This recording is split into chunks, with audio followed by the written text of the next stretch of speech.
Mutiara Hikmah Official, menyingkap hikmah di balik sunnah.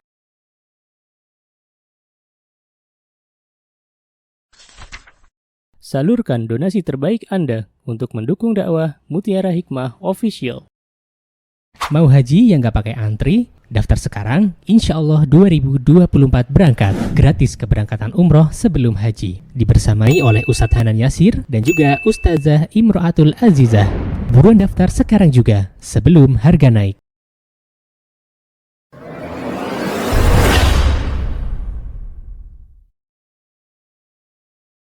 Baik, sudah ada pertanyaan melalui kolom chat. Assalamualaikum Ustazah, izin bertanya, apakah seseorang ibadahnya tidak diterima jika tidak istiqomah dalam melakukan ibadah? Seperti zikir sesudah sholat tidak istiqomah dilakukan karena ada sesuatu hal, apakah ibadah itu tidak terima? Jazakallahu khairan. Baik, barakallahu fiik. Akhwati fillah rahimani wa rahimakunallah.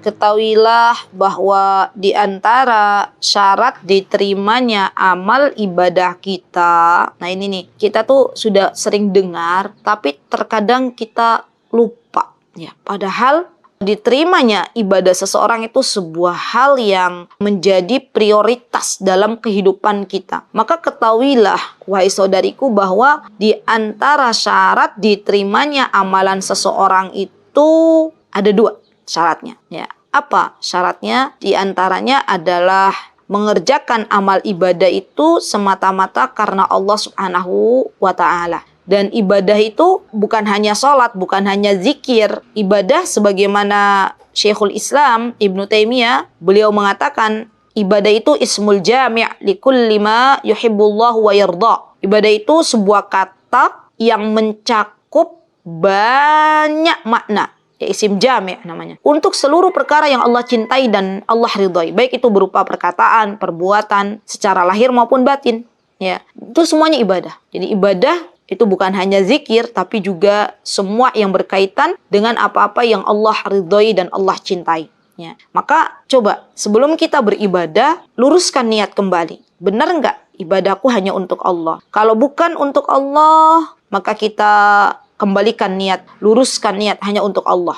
Karena syarat diterimanya sebuah amal itu adalah meluruskan niat hanya untuk Allah Subhanahu wa ta'ala. Yang kedua, di antara syarat diterimanya sebuah amal adalah ittiba'.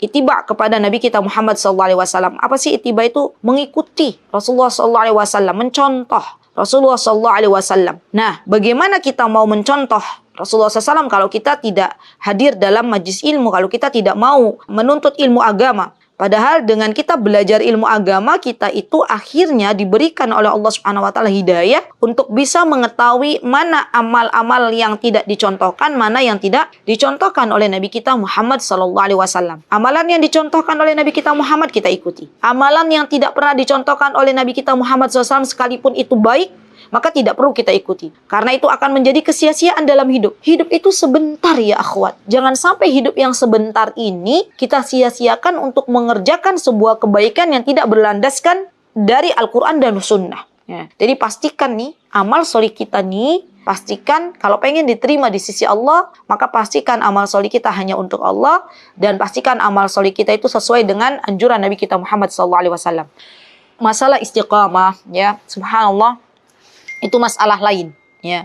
Istiqomah, ya, dan tidak istiqomah itu adalah hidayah dari Allah Subhanahu wa ta'ala. Jadi kalau ada orang dia misalnya ya kadang berzikir, kadang tidak, ya masya Allah, tapi kalau zikirnya itu mencontoh apa yang disebutkan oleh Rasulullah SAW, ya, benar-benar ikhlas, murni karena Allah Subhanahu wa ta'ala, maka diterima amalnya walaupun dia tidak istiqomah di dalamnya, ya. Ini busyra, kabar gembira teman-teman, ya, bahwa subhanallah amal solih yang sesuai dengan apa yang dicontohkan oleh Rasulullah dan niatnya lurus karena Allah itu diterima di sisi Allah Subhanahu wa ta'ala, ya. Dan tentunya amal solih yang istiqomah itu lebih baik. Rasulullah SAW mencintai amal solih yang istiqomah, tapi bukan menjadi barometer diterima atau tidaknya amal solih. Ya, wallahu ta'ala a'lam.